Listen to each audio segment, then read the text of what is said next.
teenagers have raging hormones. I mean, I think we all do. Adolescence is a time of raging hormones, and so many changes come so fast that it can be hard to deal with. For most adolescents, it is a time of this very bizarre change in your body and in your feelings, and it can become quite a challenge to get through it in a healthy way. It can all be pretty scary before it even starts. I'm a little worried about when this is going to happen and to know my future and how it's going to all feel. And it can be pretty confusing while it's happening. And the hormones are changing and they're growing up. They want to be thought of as teenagers, and yet sometimes they're really little kids at heart. And even though everyone will go through it, everyone has the same raging hormones at this point. No one has exactly the same experience. Well, I just know it's hard growing up because girls and guys girls will develop a little earlier, and so you're going into middle school and you're looking up and the girls are like 6 inches taller than you. I was really small and really short, and everyone was getting taller, and that was kind of hard because when everyone started wearing like teenage clothes, I was still stuck in the children's department, barely fitting the clothes there. It happens at a different time for everyone, but it's just kind of hard to deal with. It's nothing like being in 7th grade and getting your growth spurt, and all of a sudden you look around and you're 8 inches taller than everybody else in the class, especially if you're a girl. It can be really hard to manage.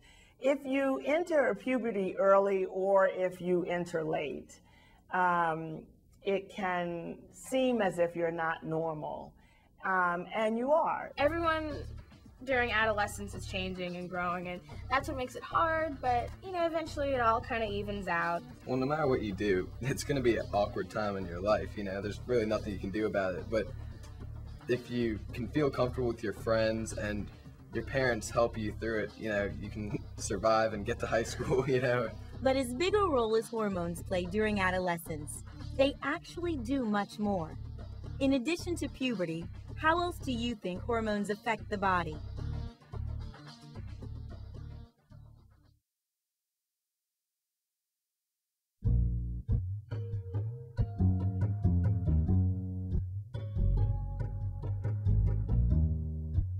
Throughout a person's life, hormones affect energy level, growth, the ability to reproduce, bone density, reactions to stress, even body weight and metabolism. 15-year-old Tyler knows firsthand that a natural hormone imbalance can be difficult to deal with. I remember I used to get made fun of, which didn't feel good, of course, and it really wasn't right, but that's unfortunately the way it was. In elementary school, Tyler was the smallest kid in his class, by far. He was actually a pretty big 2-year-old, but as he got to be 5, 6 years old, he started slowing down, and by the time he was 7, it was very apparent, being a head or more shorter than the other kids. Tyler's brother, who was 2 years younger, passed him in height. And it made me want to look into something I wanted to do about my growth. We decided to take him to an endocrinologist. An endocrinologist specializes in hormone-related health issues, how hormones work, and what happens when they don't. There's a rare condition called growth hormone deficiency that can result in marked impairment of growth. That seemed to describe Tyler. After some lab work revealed that his pituitary gland wasn't making enough human growth hormone for him to grow at a normal rate, Tyler was diagnosed with growth hormone deficiency. Without treatment, he probably would not reach even 5 feet tall. They started talking to me about doing a shot to help me grow. At first, Tyler wasn't thrilled about the idea. He hated getting shots, and he would need an injection every day, for years. It was not an easy decision for Tyler to make, but it was very clear that he could benefit from it. And for me, it was not so much a cosmetic decision, but it was something that his body needed to grow. So for the last 5 years, Tyler has been getting injections of human growth hormone every day. I'm 5'6½". And he's gained more than just height. I think I'm more confident with myself, and I'm more confident going up and talking to new people. It's just made a really big difference for him to actually be on eye to eye with his friends. The comments stopped coming up, and I felt more secure with standing around being myself as a taller person, and no one was saying anything, and I could say that girls were looking more, and that's what I guess it's all for. For a growing number of teens and adults today, the hormone they are most familiar with is insulin. That's because more than 18 million Americans currently battle diabetes. Diabetes occurs when the body either doesn't produce enough insulin or can't properly use the insulin it does produce. Insulin is the hormone produced by the pancreas that allows your body to effectively regulate the level of glucose, a sugar, in your blood. I was 14 and I was going for one of my routine checkups that I go for every 6 months, and my blood sugar was over 380. The healthy range is between 70 and 110. And so I had to go to the hospital for 2 days to learn about diabetes and everything. She learned just how serious the disease can be. It can lead to significant cardiovascular problems and problems with risk of stroke and high blood pressure and kidney disease as children grow into adults. The disease can also lead to blindness, amputation, even death if blood sugar isn't well regulated. Teens with diabetes must follow a strict diet, monitor their blood sugar levels, and in some cases, take insulin injections or pills. It's a lot to handle. It's especially a hassle when I'm out with my friends or something like that. It's like, I don't want to stop to check my blood sugar. I want to keep going, but I have to. Just one hormone that's out of balance, and Dermilla has to spend a lifetime doing what she can to keep her blood sugar levels under control. I don't hate it, but I wish it didn't have to happen to me. Even when hormones function normally, it's important to understand how hormones can affect your health. 14-year-old Marissa isn't thinking about the connection between hormones and exercise. And she isn't thinking about the health benefits of her gymnastics training.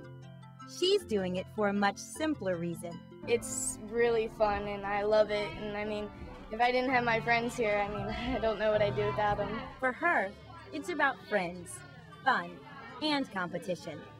But she's also protecting herself from a debilitating problem later in life, osteoporosis. As people age, levels of the hormones estrogen and testosterone decrease. Among other functions, these hormones protect bone. So when levels of these hormones go down, so does bone density. And that can lead to osteoporosis, brittle bones, frequent breaks, and shrinking in height. As you get older, there's a physiological loss of bone mass that happens in both men and women. The more bone that is there prior to the initiation of the bone loss, the better the person is going to be in the end. And you have a good deal of control over how much bone you'll have, but you have a small window of time to make a difference. Bone mass can't be added forever. You have to start early. The fastest rate of buildup is from around 15, 16 years old to 25. Nutrition is a key factor. Getting enough calcium and other nutrients is important, but there's something else that can make a huge impact. Weight-bearing exercise. And the bones respond to a mechanical law where the more weight that goes through it, the more bone is built up. The more you use it in a weight-bearing fashion, the more bone that there's going to be. Gymnastics isn't the only way. Any sports activity that involves any weight bearing, you got jogging, cross-country running, basketball, tennis, volleyball, any sports where you're in contact with with the surface. If you don't use your bones, you're going to lose your bone mass. The more sedentary your lifestyle is, the less bone that you have. The more active you are, the more bone that you have. You can overdo it, though. Some girls exercise to the point of amenorrhea, or loss of the menstrual cycle. This too causes lowered levels of estrogen and a depletion of bone density. There's another big factor that can affect estrogen and bone mass that many people don't know about. When you smoke, it affects the way the estrogen metabolism goes, and they don't build effective bone. Well, particularly teenagers in this day and age, if they stay away from smoking, it will be better for them health-wise. Another way that some teens throw off their hormone balance is by using anabolic steroids, engineered substances related to the sex hormone testosterone. Intense competition in sports can make some teens feel pressured to use steroids to get bigger, stronger, faster. In football, that's what you need, and you need that edge. I want to get bigger. I just want to get stronger. But using steroids to achieve those goals can come at a high price. So they get the muscle mass development, but they also get all the other male things at an accelerated, at an accentuated rate. What does that mean exactly? For the guys, what are the downsides? Downsides is it can ruin your own testosterone production. What do I mean by that? I don't know how else to say it. The family jewels won't be what they were. They'll shrivel up and be gone. For girls, what happens with steroid usage? You'll end up looking more like a man in lots of ways. It's not just picking up lean body mass. It's getting yourself a little bit of a beard. And very importantly, in women, it's developing male pattern baldness that can be irreversible. It can increase the risk for vascular disease in people. It's associated with liver cancer in people. And it's associated with, in some instances, violence, either to others or to yourself. You have your own very delicate balance of hormones through adolescence, and when you take a product that has the potential to change those hormone levels, you really could be doing harm to your maturation and your development.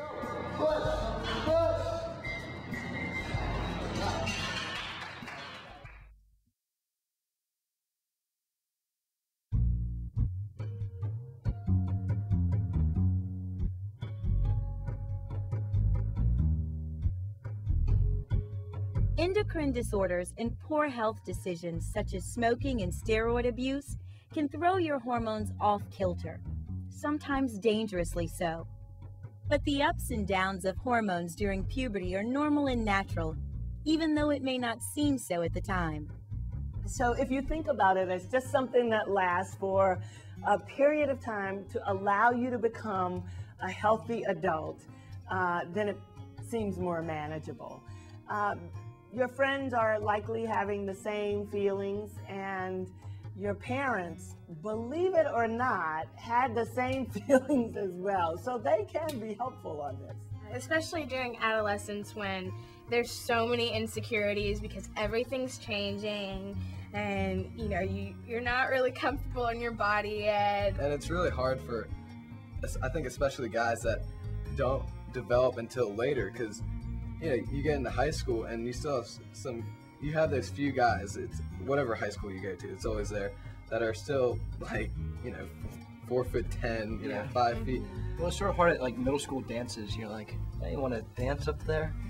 Hi, just on the ground. But keeping a sense of humor about it can actually do more to help than you think. These teens have their share of teenage stress. During school with AP classes and honors, teachers just, 3 tests in a day is a lot. I did have a breakup about a week ago. It was tough. I don't have any money because I have no job. But whatever their worries, they keep their sense of humor. Laughing definitely heals you more, I would say. So you're not dwelling on your sadness. And there's science behind that healing. When you're feeling stressed, you're actually feeling the effect of an elevated level of the stress hormone cortisol in your body. Laughter helps bring the level back down. Laughter is an antidote to a lot of things that are not good for us. It's an antidote physically. Researchers have studied the effects of laughter and have found that it can boost the immune system, reduce pain, and even increase blood flow throughout the body. Pretty amazing finding because it's a direct link between the act of laughing and a physiological response. I laugh mostly, like, all the time. I laugh at everything. I'm not that worried about a teenager who's laughing all the time. I'm worried about a teenager who's never laughing. What health decisions can you make to help keep your hormones in balance?